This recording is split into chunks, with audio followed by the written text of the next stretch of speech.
My boyfriend told me that his best friend is the most important person in his life and he won't marry because of him. I think he is definitely in love with him. My boyfriend Andrew and I have been dating for 2 years. One of the main problems I have with him is that he's attached, to an obsessive degree if I'm being honest, to his best friend Eddie. I'd even describe their friendship as Eddie being completely dependent on Andrew like a needy child would be. This is a problem because Eddie and I don't get along. He's always been hostile to me since the day we met for no reason, and I'm not the type of person who takes poop from anyone, so of course, I am equally hostile back. I'm also certain that Eddie is in love with Andrew. He can never keep a relationship for long, but anyone he dates is a carbon copy of Andrew regarding looks. He's also constantly touching Andrew whenever they're together, often kicking me off from my seat next to him so he can sit there. It's rude to be so blatant about your feelings for a taken man, but I guess Andrew is willfully oblivious. Anyway, after a hard few weeks of work, I finally got a break and wanted to veg at home. But no, Andrew wanted to take me out, to the beach specifically, in order to celebrate. I hate the beach yet he still took me. So already, I was a bit pissed. But then it got worse when he told me that he had to keep his phone on because Eddie was meeting up with some guy he met online,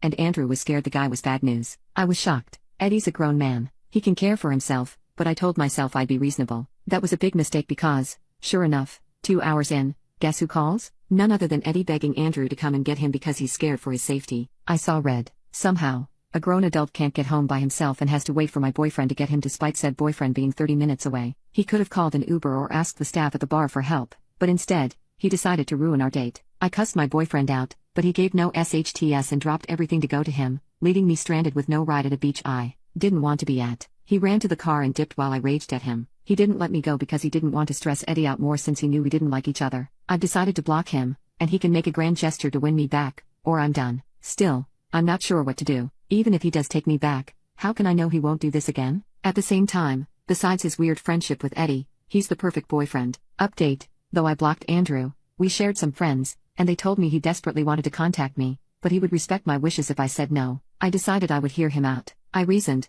he's done wrong, but if he sets boundaries with Eddie and reaffirms his commitment to the relationship, we can work through it. If not, we are done. I felt it would be childish to ghost him without having an adult discussion about our relationship. We met up, and he looked nervous when he's normally self-assured, so this immediately ticked me off as if something was wrong. I started by telling him that I was unhappy. He constantly chose Eddie over me and didn't care about my feelings. Admittedly, I haven't been the best communicator myself. Instead, I have reverted to anger, so I apologize. He swore he didn't know that I don't like the beach, and if he had known, he wouldn't have suggested we go, so there's that. I said we could still make this work if we both were willing to put in the effort, and he asked Eddie what's appropriate for a friendship. Well, that isn't going to happen. He told me he was so sorry that he had led me on for 2 years but couldn't, in good conscience, stay in a relationship with me any longer when Eddie still needed him. Despite the writing being on the wall, I wanted to confirm whether he was in love with Eddie. The answer is complicated. For context, Andrew is an extremely helpful guy who is willing to give you the shirt off his back if you need it. This is especially apparent with Eddie. I had a suspicion that Eddie has some sort of mental illness, but I didn't know the extent until Andrew shared that Eddie's very depressed and has attempted in the past.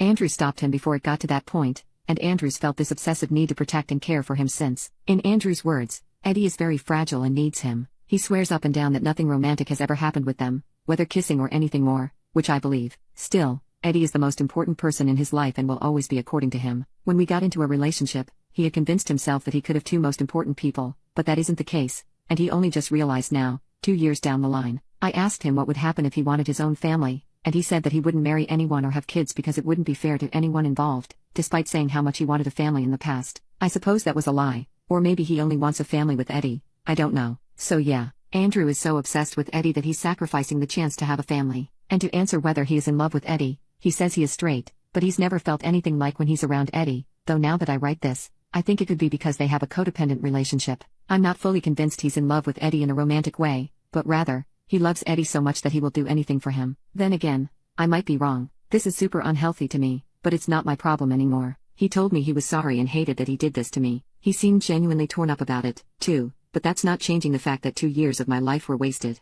I'm a 32-year-old woman who dreams of having a huge family, yet I don't have a partner, and I'm in no shape to get one anytime soon. Sure, I'm still relatively young, but time is ticking. He promised he'd set me up with someone as if that would make up for this. I doubt he'll do it anyway since all he cares about is Eddie, or at least that's what it looks like.